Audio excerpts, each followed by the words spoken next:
اللهم اغفر لي ذنوبي وافتح لي أبواب رحمتك. Doa teman-teman kita. Kemudian nggak boleh potong rambut. Setelah itu nggak boleh pakai wangi-wangian, baik itu di badan atau dipakai pakaian. Kapan pakai wangi-wangian? Dia tadi sebelumnya, sebelum ini niat atau sebelum menggunakan baju ihram boleh, tapi setelah pakai baju ihram ya kan sudah berniat maka tidak dibolehkan menggunakan wangi-wangian.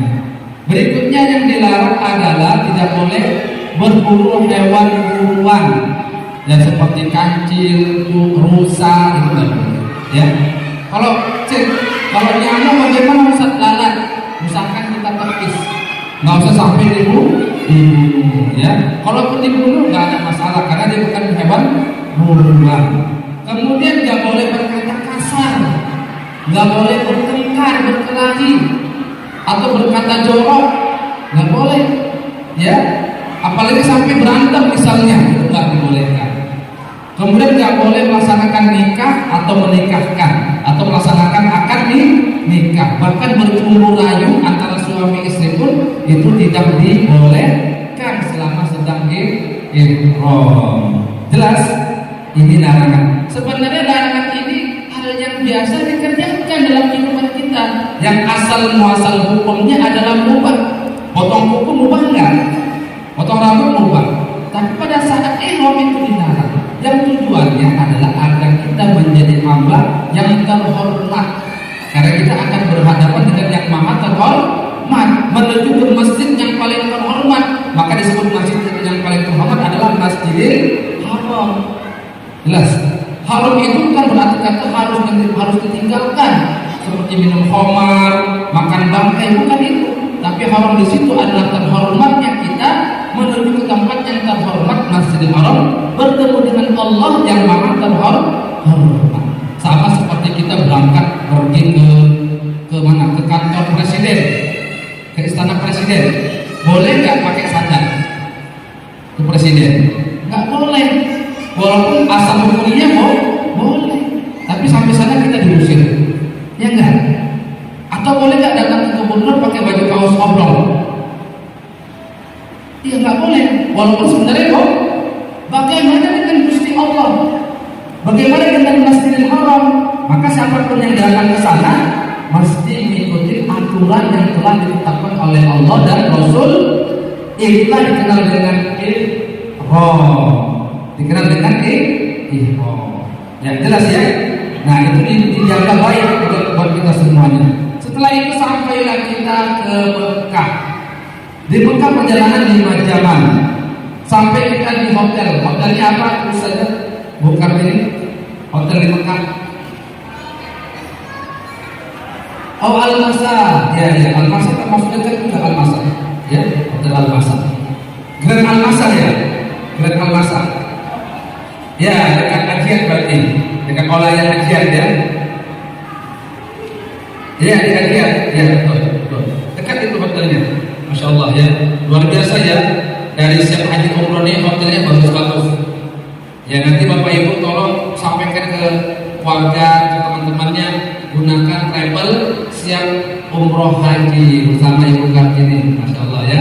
Baik. Kita sudah sampai di Mekah di hotel Grand Al-Masa Ajiat dari sana. Lalu kita check-in hotel sebagaimana kita check-in hotel ketika kedatangan di Madinah. Ingat, kita sedang ihram, nggak boleh sembarangan bajunya dilepas. Misal buat bapak-bapak sampai di kamar hotel bajunya dilepas tidak oleh semua orang yang ada di kamar, nggak boleh. Jadi auratnya dijaga. Auratnya laki-laki adalah dari pusat sampai ke bawah lutut. Meskipun sedang ihram di kamar harus, kalaupun melepaskan bajunya di kamar ganti atau di kamar mandi, pastikan tidak sampai jatuh di kastoknya itu ya. Untuk ibu-ibu juga sama, kepanasan nih di hotel, buka kerudungnya, nampak rambutnya, juga nggak dibolehkan antar sesama wanita karena sedang ihram. Ya itu dijaga banget ya, karena kita mengikuti mazhabnya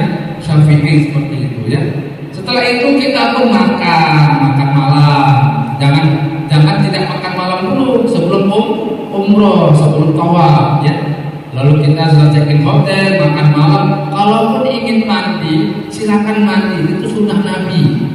Tapi mandinya tidak pakai sabun, tidak pakai wangi. Mandi ya mandi aja, mandi jemur-jemur, yang penting meninggalkan badan karena sudah berjalan 5 jam lebih kurang. Setelah itu berwudu, pakai pakaian ihram kembali, ya kita pun bergerak menuju ke lobi hotel, berkumpul dengan teman-teman yang lainnya. Nanti Bapak Ibu akan dapatkan informasi dari WhatsApp grup. Makanya nanti handphone itu wajib, semua jamaah mesti harus ada handphone dan sudah terdaftar roaming umroh. Ya, sudah terdaftar sebagai roaming umroh yang nantinya itu kita beli pulsanya bisa dari Indonesia. Ya, ikutin paketnya, paket berapa hari dan seterusnya ya. Nah, nanti di sana kita akan dapat informasi dari Ustaz, ya, dari Mutawif, ya.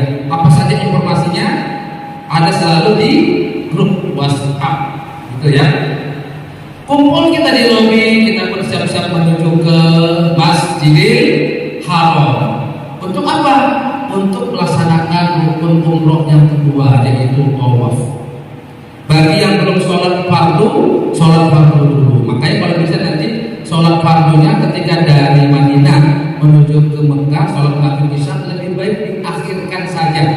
Dan sholatnya di Masjidil Haram semata-mata untuk mendapatkan pahala 100.000 awal kedatangan. Meskipun nanti kita berhenti sejenak di rest area di antara Madinah Mekah, tapi kita tidak sholat dulu di sana. Sholatnya lebih baiknya di Masjidil Haram, itu lebih bagus, lebih afdol. Ya, setelah sholat maghrib dan isya berjamaah di jamaah takhir ya, jamaah takhir. Setelah itu kita pun bersiap-siap menuju ke halaman tawaf atau namanya matof. Namanya matof, tempat tawaf. Ayo sekarang kita sudah siap-siap kita menuju ke area Masjidil Haram. Ceritanya kita sudah di Mekah ini, ya kita sudah umroh dari Madinah, sekarang sudah di Mekah, baru kemudian kita pun bersiap-siap menuju ke area Masjidil Haram.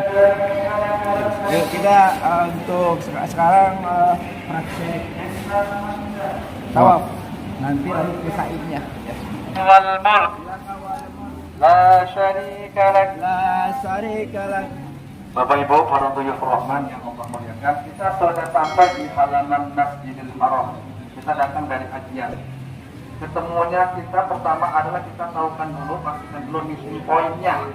Meeting pointnya itu biasa adalah di halaman depannya itu ada WC 03. Ya, ada WC 03 gede tulisannya warna biru ya.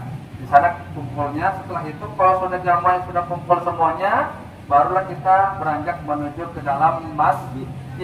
Lewat dari pintu mana? Bisa dari pintu King Abdul Aziz namanya, atau dari King Fahad boleh saja.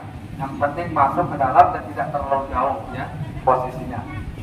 Masuklah kita. Setelah itu kita pun sholat fardu. Setelah itu kemudian kita ya menuju ke halaman Ka'bah. Ya, sebelum masuk kita baca doa dulu, doa masuk masjid. Ikutin doanya. Ini mau yang pendek atau yang panjang doanya? Oke, yang pendek baik. Ya. Bismillahirrahmanirrahim.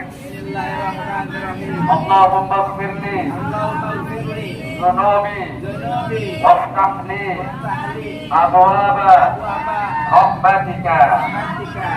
Doanya masuklah kita baca Allahumma antas salam wa minkas salam tabarakta ya dzal jalali